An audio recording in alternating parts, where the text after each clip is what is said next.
بسم اللہ الرحمن الرحیم۔ سامعین، سوال یہ کیا گیا ہے کہ کھانا کھلانے سے یا کپڑا پہنانے سے زکوٰۃ ادا ہو جائے گی یا نہیں؟ تو پہلے اس سوال کا جواب دیا جائے۔ سید الانبیاء صلی اللہ علیہ وآلہ وسلم کا ایک فرمان عالی شان بیان کرتے ہیں، جسے طبرانی نے حضرت علی المرتضیٰ شیر خدا رضی اللہ تعالی عنہ سے روایت کیا ہے کہ نبی کریم رؤوف الرحیم صلی اللہ علیہ وسلم نے فرمایا، فقیر اور مسکین ننگے اور بھوکے ہونے کی تکلیف مالداروں کی وجہ سے اٹھائیں گے۔ حضور نے فرمایا کہ سن لو، ایسے مالداروں سے اللہ تعالیٰ سخت حساب لے گا اور انہیں دردناک عذاب دے گا، یعنی قیامت کے دن فقیر اور مسکین اللہ رب العزت کی بارگاہ میں عرض کریں گے کہ یا اللہ، یہ جو مالدار لوگ تھے جنہیں تو نے مال و دولت سے نوازا تھا، نہ تو یہ ہمیں کھانا کھلاتے تھے اور نہ ہی یہ ہمیں کپڑا پہناتے تھے۔ تو یہ جب شکایت لگائی جائے گی تو سید الانبیاء صلی اللہ علیہ وسلم نے فرمایا کہ اللہ رب العزت ایسے مالداروں سے سخت حساب لے گا اور انہیں دردناک عذاب دے گا۔ تو سامعین، چلتے ہیں اپنے اس سوال کے جواب کی طرف کہ کسی کو کھانا کھلانے سے یا کپڑا پہنانے سے زکوٰۃ ادا ہوگی یا نہیں۔ تو اس کے بارے میں جو گفتگو فتاوی رضویہ کی جلد نمبر 10 اور صفحہ نمبر 73 پر طحطاوی کے حوالے سے نقل کی گئی ہے، وہ آپ کے گوش گزار کریں گے۔ تو سامعین، اس کا جواب یہ ہے کہ کھانا پکا کر حقداروں کو گھر بلایا اور دسترخوان پر بٹھا کر کھانا کھلانے سے زکوٰۃ ادا نہیں ہوگی، کیونکہ اس دعوت کو غریب مسکین گھر کے مالک کی ملکیت پر کھا رہے ہیں۔ اس صورت میں مسکین اس کھانے کا مالک نہیں ہو جاتا۔ ہاں، ایک صورت ہے جسے در مختار میں بیان کیا گیا ہے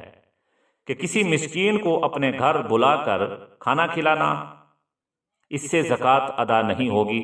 مگر اس صورت میں کہ کھانا مسکین کے حوالے کر دیا جائے، کھانا پکا کر مسکین کے، فقیر کے، مستحق کے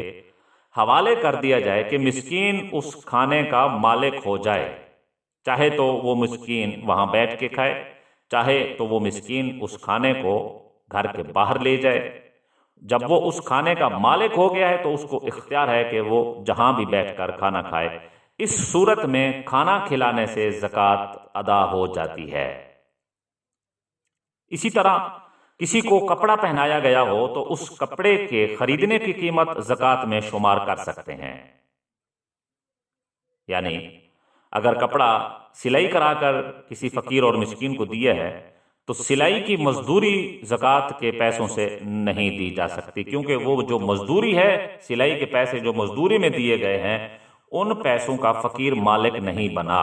جبکہ زکوٰۃ اس وقت ادا ہوتی ہے کہ جب فقیر کو ان پیسوں کا مالک بنا دیا جائے۔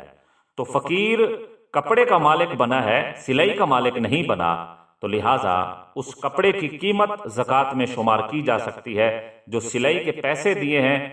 اگر وہ پیسے فقیر کے ہاتھ میں دیے ہیں کہ خود کپڑے سلائی کرا کے پہن لینا، اس صورت میں وہ سلائی کے پیسے اور کپڑوں کی قیمت زکوٰۃ میں شمار کی جا سکتی ہے۔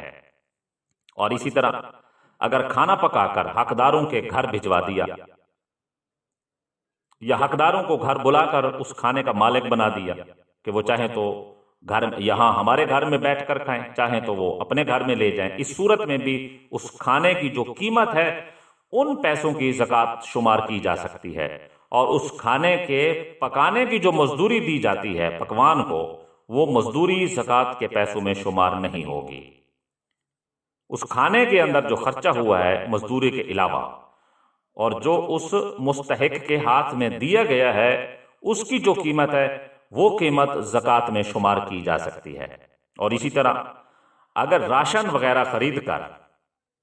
ڈرائی راشن خریدا ہے، سبزی گوشت خریدا ہے، تو جن پیسوں سے وہ راشن خرید کر کسی حقدار کو دیا ہے، اس کے گھر میں پہنچایا ہے، گندم چاول وغیرہ خرید کر غرباء میں، مستحق لوگوں میں تقسیم کیے ہیں، تو اس تمام صورتوں میں زکوٰۃ ادا ہو جاتی ہے۔ اور اس طرح کا کرنا زیادہ بہتر ہے تاکہ اس گھر والے لوگ اس کھانے سے اپنے پیٹ کو پال سکیں۔ واللہ اعلم بالصواب۔